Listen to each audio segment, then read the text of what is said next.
The lead counsel for Nnamdi Kanu, has applied to withdraw from representing the detained self-acclaimed leader of the proscribed Indigenous People of Biafra (IPOB), stating that the defendant had taken the case back from his legal team. All the senior advocates of Nigeria on the defense team have also withdrawn from the suit, a development Kanu confirmed in court. The defendant told the court that he will be representing himself for now, though that might change later. When the judge asked if he should be assigned a lawyer, he declined the offer. Defending himself orally, Kanu argued that the court lacked the jurisdiction to try him. Speaking to reporters outside the court, Kanu's lead counsel, Kanu said the IPOB leader has the right to defend himself and that they wish him well. Has decided to conduct his defense by himself.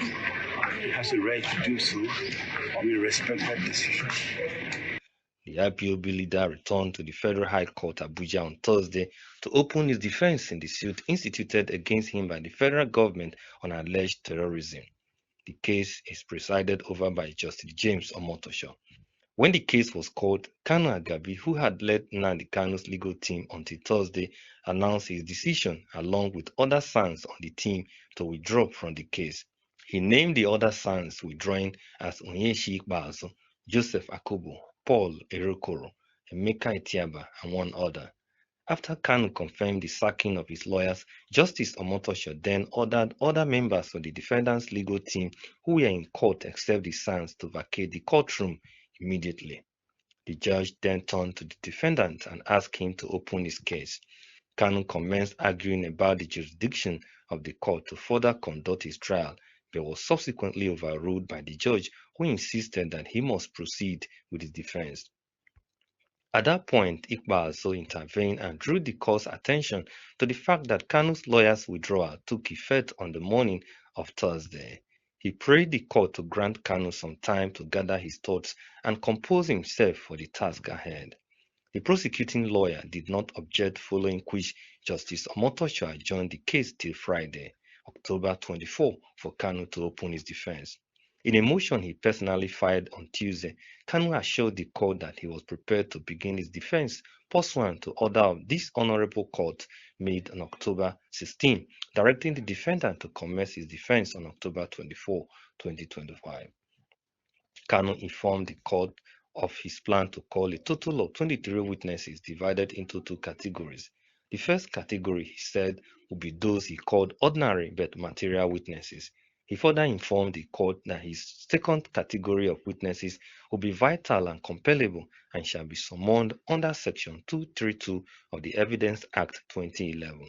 In the notice Kanu personally signed, suggesting that he may have fired his team of lawyers led by Kanu, the IPOB leader told the court that in view of the number of witnesses he intends to call, the court should consider granting a 90-day time frame to enable him conclude his defense.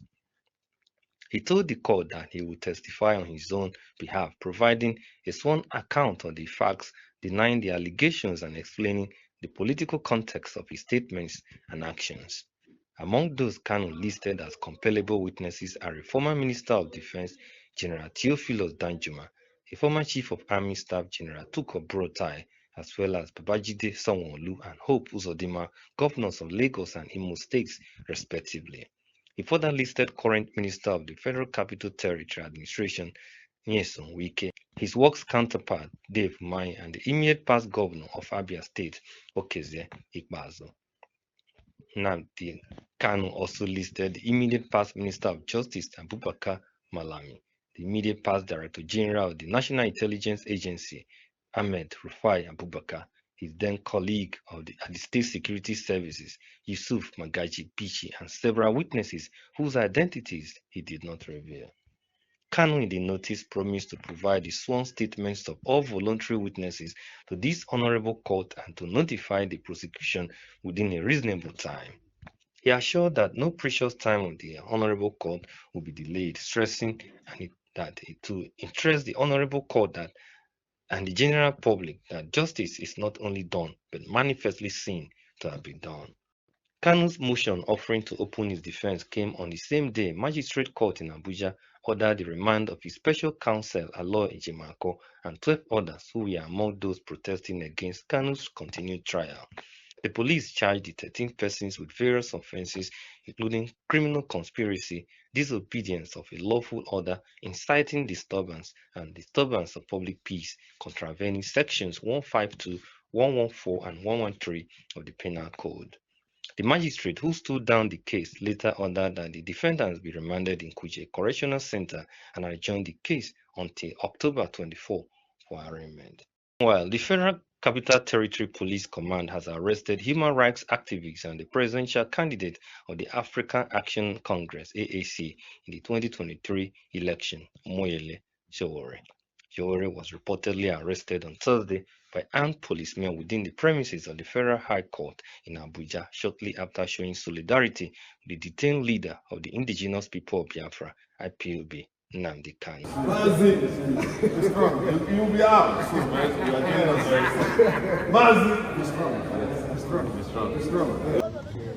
Please, sir, wait. My car is coming. You said it's an invitation. Why are you in a hurry? I don't understand.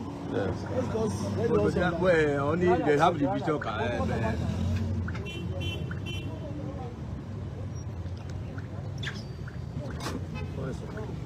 How are you?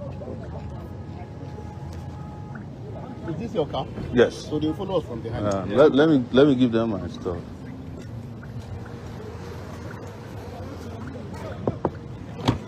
Back.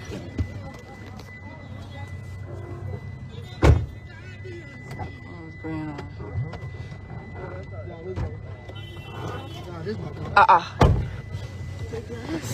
Wait, what did you do? They said they shouldn't look for the time that I was able to capture when the police was saying they should drop phone. Follow them. Yes, follow them, follow them. See, that was how one DSS. They go. Oga, follow them, don't wait. Just drive behind them. Confirming the arrest, the force public relations officer Benjamin Hundeyin said the activist is currently in police custody and will be charged to court. He explained that Sowore was arrested for allegedly violating a court order that prohibits protests around the three-arms zone in Abuja. Sowore was arrested today, and like the others too, he wouldn't spend time with us. He wouldn't spend up to 24 hours with us. Once we wrap up the charges, he's going to be prosecuted. In fact, if everything goes right, our plan is to ensure that he is prosecuted today. He goes to court today. Sowore's arrest comes days after he led the Free Nnamdi Kanu protests in Abuja on Monday, demanding for the release of the IPOB leader. According to the charge sheet, the suspects allegedly obstructed traffic flow, denied citizens their right to free movement, and chanted war songs